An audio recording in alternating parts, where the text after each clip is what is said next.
माजी उपमुख्यमंत्री अजित पवार यांच्या जयंतीच्या निमित्तानं नागपूरच्या प्रभाग क्रमांक 21 मध्ये नगरसेविका आभा पांडे यांच्या नेतृत्वात समाजोपयोगी उपक्रम राबवण्यात आले।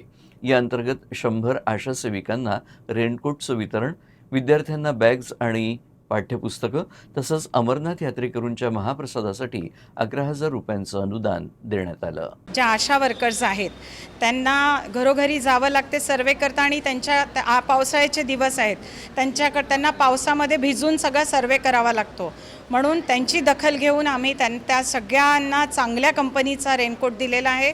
तसेच माझ्या प्रभाग क्रमांक 21चे जेवढे मुलं आहेत, जे होतकरू मुलं आहेत, ज्यांना शिक्षणाकरता कुठे काही कमी पडत आहे, अशा मुलांना आम्ही आर्थिक मदतसुद्धा दिलेली आहे आणि त्यांचं कौतुकास्पद म्हणून काही भेटवस्तू पण आम्ही त्यांना दिलेली आहे। कारण आदरणीय अजितदादांचा जो सेवेचा वारसा आहे तो आता आम्हा सगळ्यांच्या खांद्यावर आलेला आहे आणि तो आम्हाला पुढे न्यायचा आहे।